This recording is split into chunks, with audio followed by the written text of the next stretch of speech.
संजू सैमसन। भाई संजू सैमसन वो खिलाड़ी हैं जिन्हें T20 वर्ल्ड कप 2026 से पहले जब इंडिया और न्यूजीलैंड की सीरीज हुई थी, तब संजू सैमसन उस सीरीज में पूरी तरह से फ्लॉप हुए थे। अब हर किसी को लग रहा था कि टीम इंडिया की सबसे बड़ी कमजोरी T20 वर्ल्ड कप 2026 में संजू सैमसन है, क्योंकि वह टीम का हिस्सा थे। आप भी जानते हैं जो भी खिलाड़ी टीम का हिस्सा होता है, वो स्क्वाड 15 में होता है, वो एक अहम खिलाड़ी होता है। अब संजू सैमसन को हर कोई कह रहा था कि टीम का हिस्सा है, अब संजू सैमसन अभिषेक शर्मा के साथ ओपनिंग कैसे करेंगे, क्योंकि संजू सैमसन का फ्लॉप शो जारी था। लेकिन आपको पता होगा कि संजू सैमसन ने यहाँ पर ईशान किशन को मौका मिला। आप जानते हैं ईशान किशन ने लीग के 4 मैच खेले, सुपर 8 में भी ईशान किशन ने कमाल का प्रदर्शन किया, यानी ईशान किशन का प्रदर्शन लाजवाब था। लेकिन आप जानते हैं कि संजू सैमसन को जैसे ही मौका मिला, आपको पता होगा खेलने का सुपर 8 में, तब संजू सैमसन के बल्ले से आखिरी पारी आई और संजू सैमसन के खेलने से टीम इंडिया में कुछ एक दमदार, मतलब आप समझ सकते हैं एक दमदार की वापसी आ चुकी थी। तो संजू सैमसन और अभिषेक शर्मा के साथ ओपनिंग करते हैं तो संजू सैमसन में एक काबिलियत दिखा जाती है, और संजू सैमसन की जिस प्रकार से काबिल लग रही थी, ऐसा लग रहा था कि संजू सैमसन कमाल ही की बैटिंग कर रही है। और आपको पता हुआ क्वार्टर फाइनल में संजू सैमसन ने 97 रनों की नाबाद पारी खेली थी वेस्ट इंडीज के खिलाफ। आप समझ सकते हैं जहां पर अभिषेक ना चले, जहां पर ईशान ना चले, जहां पर सूर्या नहीं चले, यानी आपको पता कोई भी नहीं चला, वहां पर संजू सैमसन ने नाबाद 97 रनों की पारी।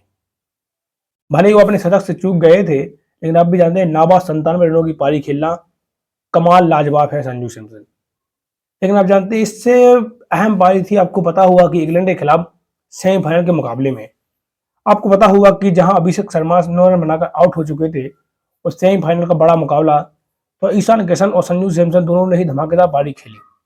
ईशान किशन भले ही 39 रन बनाकर आउट हो चुके थे, लेकिन संजू सैमसन ने टीम की पारी को संभाला। और आप जानते हैं चाहे जोफ्रा आचा है उनके सामने, भले ही जोफ्रा आचा वो कॉन्टेस्ट जीत चुके थे, लेकिन आप जानते हैं कप्तान हैरी ब्रूक ने संजू सैमसन का कैच छोड़ दिया था। आप जानते हैं कैच छोड़ने का मुआवजा तो मिलना ही था इंग्लैंड को, और मुआवजा संजू सैमसन ने बहुत ही अच्छी तरीके से दिया इंग्लैंड को। आप भी जानते हैं कि इंग्लैंड को जिस प्रकार से मुआवजा दिया संजू सैमसन ने, वो कमाल ही था, क्योंकि आप भी जानते हैं कि यार जो टीम अगर आपका कैच छोड़ दे 15 रन पर, फिर आप उसका मुआवजा दोगे ना। उसी प्रकार से संजू सैमसन ने मुआवजा दिया इंग्लैंड टीम को, क्योंकि संजू सैमसन के बल्ले से सेमीफाइनल जैसे बड़े मुकाबले में इंग्लैंड के खिलाफ जो खतरनाक टीम मानी जाती है, 89 रनों की पारी निकली। 211 का स्ट्राइक रेट था संजू सैमसन का, 211 का। 42 गेंदों में 89 रन मारना अपने आप में एक काबिलियत की दाद दिखाता है, जिसमें उनके बल्ले से 7 गेंद में छक्के, 8 चौके, आसमान से 7 छक्के।